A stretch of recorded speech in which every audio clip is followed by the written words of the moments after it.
auditory reflex threshold. Watch carefully, this is the pathway. Intense sound travels into the cochlea and via the eighth nerve to the cochlear nucleus, and then from there to the same side superior olivary complex and facial nerve, and to the opposite side superior olivary complex and facial nerve nucleus. Now from here via the seventh nerve it comes to the stapedius muscle and causes it to contract. From here via the seventh nerve causes the opposite stapedius muscle to contract. The pathways for the acoustic reflex: medulla, cochlear nucleus, superior olivary complex, seventh nerve nucleus, seventh nerve, stapedius muscle. Imagine first the normal right ear and trace the pathway of the loud sound signal. The signal enters the right ear, travels through the outer, middle and inner ear along the eighth nerve to the brainstem.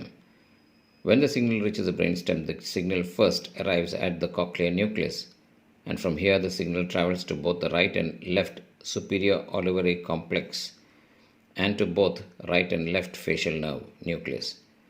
Then the signal is sent from both the facial nerve nucleus to both facial nerves on either side, resulting in contraction of both stapedius muscle. Thus, both stapes bones are pulled outwards and downwards in a direction away from the inner ear, and this action makes it harder for energy to travel through the middle ear. Increase in impedance, decrease in admittance. The low intensity level at which the contraction is measurable is called the acoustic reflex threshold. I repeat, the lowest intensity at which this contraction is measurable is referred to as the acoustic reflex threshold. This is the ipsilateral pathway. Ipsilateral pathway. The contralateral pathway. The ipsilateral pathway and the contralateral pathway. A normal ear should yield present acoustic reflex thresholds from 500 to 2000 Hz. This is shown in the table below as normal or present or within normal limits. The exact notation will depend on the clinical site. For the rest of this tutorial in this teaching schedule, the normal N will be used. Let us now have a look at pathologies. Cochlear pathology. Imagine on the right side a cochlear pathology. The signal will affect the acoustic reflex threshold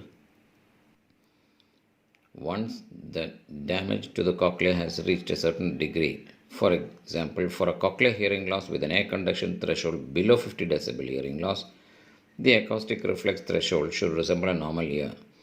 As the hearing threshold increases, the chances of an elevated or absent reflex increase. Now here we see a right cochlear pathology.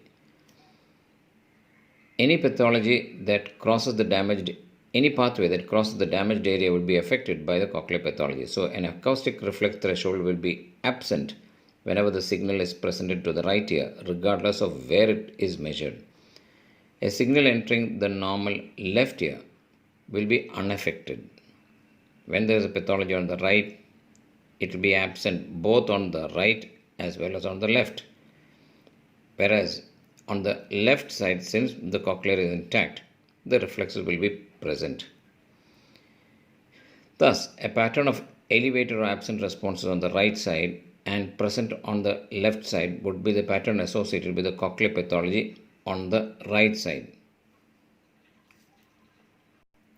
So, in a right cochlear pathology, this will be the finding. On the right, ipsilateral absent contralateral absent, left, normal, normal. Vestibulocochlear nerve pathology. This would result in the same pattern as the cochlear pathology. However, it is much more likely that the acoustic reflex threshold will be absent or elevated compared with the cochlear pathology.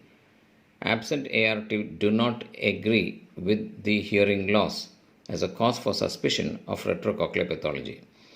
Keeping in mind the ART should be tested in combination with a battery approach for differential diagnosis, it is not a perfect test. In an analysis of published cases, Turner and Fraser found 73% sensitivity and 90% specificity for prediction of acoustic neuroma using the acoustic reflex threshold. Now here there is the vestibulocochlear nerve pathology on the right side. As a consequence, the sound signal will get arrested here. So the opposite reflex will be present both on the same side as well on the contralateral side, whereas the site of lesion, the reflexes will be absent. Facial nerve pathology. If there is a lesion here, then the reflex will be contralaterally present but ipsilaterally absent. Facial nerve pathology causes a distinct ART pattern. The ARTs are missing whenever ART is measured on the affected side. This same pattern can also be seen if there is a problem with the innervation of the stapedius muscle, dysfunction of the stapedius muscle, or disconnect between the muscle and the stapes.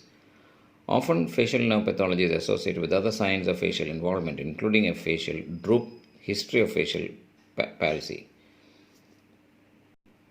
So, in facial nerve pathology of the right side here, this will be the finding: ipsilateral absent, contralateral present.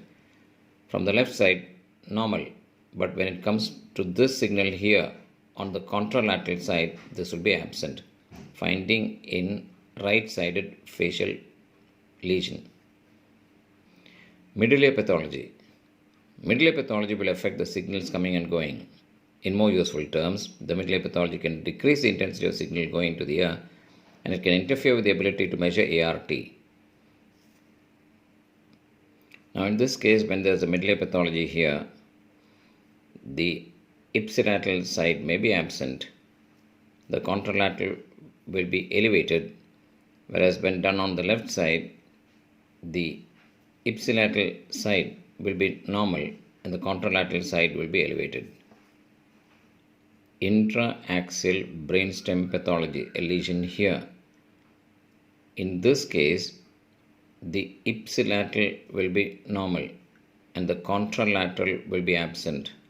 And when performed on the left side, the ipsilateral will be normal and the contralateral will be absent in an intraaxial brainstem pathology.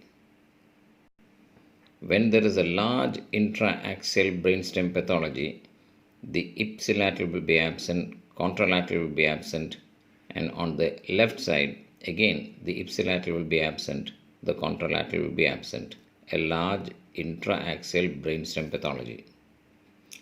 In an extraaxial brainstem pathology, it will result in a myriad of ART patterns depending on the size and location.